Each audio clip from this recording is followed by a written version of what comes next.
নমস্কার, প্রাণপথে আপনাদের আবারও স্বাগত। গত পর্বে আমরা প্রথমবার পূর্ণ যৌগিক শ্বাস এর ধারণা নিয়ে আলোচনা করেছি। নিশ্চয়ই প্রোগ্রামটি দেখেছেন। আমি আশা করি গত কয়েকদিন আপনারা কোনো তাড়াহুড়ো করেননি, কারণ যোগের সবচেয়ে বড় ভুলগুলোর একটা হলো দ্রুত এগিয়ে যাওয়ার চেষ্টা। আজ আমি আপনাদের একটা প্রশ্ন করতে চাই। আপনি সমুদ্রের ঢেউ দেখেছেন? একটা ঢেউ আসে, তারপর ঢেউটা কিন্তু ধীরে ধীরে ফিরে যায়। আসার গতি যতটা, ফিরে যাওয়ার গতি তার চেয়ে কিন্তু কম থাকে, স্লো। আবার একটা ঢেউ আসে। প্রতিটি ঢেউ একে অপরের সঙ্গে যেন একটা অদৃশ্য ছন্দে বাঁধা থাকে। আমাদের শ্বাসও ঠিক তেমনই। আজকের বিষয় শ্বাসের ছন্দ। বন্ধুরা, আজকাল অনেকেই আমাকে প্রশ্ন করেন, কত সেকেন্ড শ্বাস নেব, কত সেকেন্ড ছাড়বো, কতক্ষণ ধরে রাখবো। খেয়াল করুন, আমরা শুরুতেই সংখ্যা জানতে চাই, কিন্তু প্রকৃতি কখনো কি সংখ্যা দিয়ে কাজ করে? একটি ফুল কি স্টপ ওয়াচ দেখে ফোটে? একটা নদী কি ঘড়ি দেখে বয়ে চলে? না, প্রথমে আসে ছন্দ, তারপরে আসে সময়। যোগও আমাদের সেই শিক্ষাই দেয়।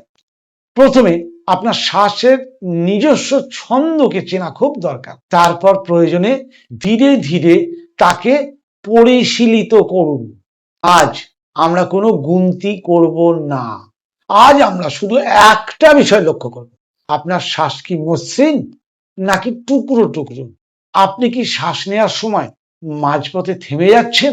শ্বাস ছাড়ার সময় কি হঠাৎ দ্রুত ছেড়ে দিচ্ছেন?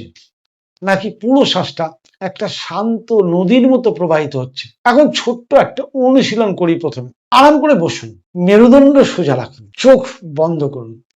3টি স্বাভাবিক শ্বাস নিন মনকে শান্ত করার জন্য। এবার শুধু একটা বিষয় লক্ষ্য করুন, শ্বাস নেওয়া কি শুরু থেকে শেষ পর্যন্ত একই মসৃণতায় চলছে নাকি কোথাও একটু ধাক্কা লাগছে? এবার শ্বাস ছাড়ার দিকেও ঠিক একইভাবে লক্ষ্য করুন। কোনো পরিবর্তন করার দরকার নেই, শুধু দেখুন। বন্ধুরা, আমরা যখন খুব চিন্তিত থাকি তখন শ্বাসের ছন্দ কিন্তু বদলে যায়। কখনো খুব দ্রুত হয়, কখনো শ্বাস খুব ছোট্ট হয়। আবার আনন্দের মুহূর্তে বা প্রকৃতির মধ্যে যদি আমরা বসে থাকি, শ্বাস অনেক সময় নিজে থেকে শান্ত হয়ে আসে। এখানে একটা গভীর শিক্ষা লুকিয়ে আছে। মন শ্বাসকে প্রভাবিত করে, আবার শ্বাসের ছন্দ মনের উপর প্রভাব ফেলতে পারে। তাই প্রাণায়ামের মূল লক্ষ্য শুধু বড় শ্বাস নেওয়া নয়, বরং শ্বাসকে এমন একটা স্বাভাবিক, আরামদায়ক ও নিয়মিত ছন্দের মধ্যে নিয়ে আসা যেখানে শরীর ও মন উভয়ই স্বস্তি অনুভব করে। আমি প্রাণায়ামের নামে জোর করে শ্বাস নিলাম, আমার নার্ভাস সিস্টেম ইরিটেট হয়ে গেল, এটা কিন্তু প্রাণায়াম শেখায় না বা যোগ শেখায় না। এখন আরেকটা ভুল ধারণা নিয়ে কথা বলি। অনেকে ভাবেন শ্বাস যত ধীর হবে তত ভালো। সব সময় এটা ঠিক নয়। হ্যাঁ, কথাটা ঠিক, এটাও ভুল নয়, কারণ অনেক দিন অভ্যাসের পর তারপরে শ্বাস ধীরের ব্যাপারটা আসে।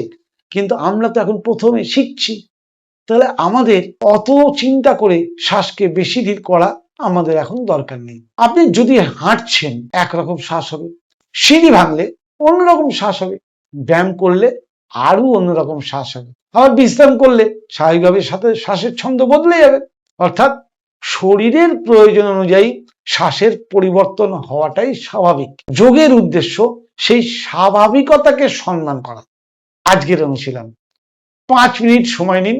প্রথম 2 মিনিট শুধু শ্বাসের মসৃণতাকে অনুভব করুন। পরের 2 মিনিট দেখুন শ্বাস নেওয়া ও শ্বাস ছাড়ার মধ্যে কোনো অযথা টান অনুভব করছেন কিনা। আর শেষে 1 মিনিট কিচ্ছু করবেন না, শুধু চুপচাপ বসে থাকুন। দেখুন শরীর নিজে থেকেই কিভাবে শ্বাস নিচ্ছে। অনুশীলনের শেষে নিজেকে 3টি প্রশ্ন করুন। আমার শ্বাস কি আগের তুলনায় একটু শান্ত লাগছে? আমি কি কম চেষ্টা করছি? আমি কি শ্বাসের সঙ্গে লড়াই করছি নাকি তার সঙ্গে সহযোগিতা করছি? বন্ধুরা, প্রাণায়ামের দক্ষতা মানে জোর করা নয়, দক্ষতা মানে সূক্ষ্মতা। একজন দক্ষ সঙ্গীত শিল্পী যেমন প্রতিটি সুরের ভাঁকও শুনতে পান, একজন যোগ সাধকও ধীরে ধীরে নিজের শ্বাসের সূক্ষ্ম ছন্দ অনুভব করতে শেখেন। আমি সেটাই চেষ্টা করছি। আজকের ভিডিও থেকে যদি একটি কথাই মনে রাখেন, তাহলে সেটি হলো ভালো শ্বাস মানে দীর্ঘ শ্বাস নয়, ভালো শ্বাস মানে স্বাভাবিক, মসৃণ এবং ছন্দময় শ্বাস। আজকের প্রশ্ন, জীবনে কি শুধু গতি আছে নাকি ছন্দও আছে? হয়তো যোগ আমাদের শুধু ভালো শ্বাস নয়, ভালো জীবনযাপনের ছন্দও শেখাতে চায়। পরবর্তী পর্বে আমরা আলোচনা করব শ্বাসের সমতা। আমরা শুরু করব প্রাণায়ামের আর একটা মৌলিক ভিত্তি, শ্বাস নেওয়া ও শ্বাস ছাড়ার মধ্যে ভারসাম্য কিভাবে অনুভব করা যায় সেটা আমরা ধাপে ধাপে শিখব। সেই পর্যন্ত একটু ধৈর্য তো রাখতেই হবে। আমি আশা করব সেই পর্যন্ত শ্বাসকে চিনবেন, শ্বাসকে জানবেন, কখনোই জোর করবেন না, আর নিশ্চয়ই ভালো থাকবেন, সচেতন থাকবেন।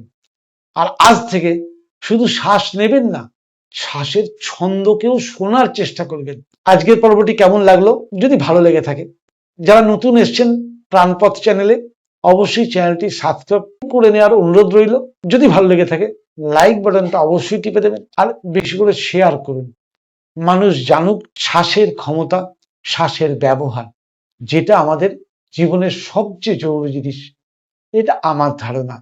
নমস্কার, আগামী ভিডিওতে আবার দেখা হবে। ততক্ষণের জন্য অভ্যাস চালিয়ে যান।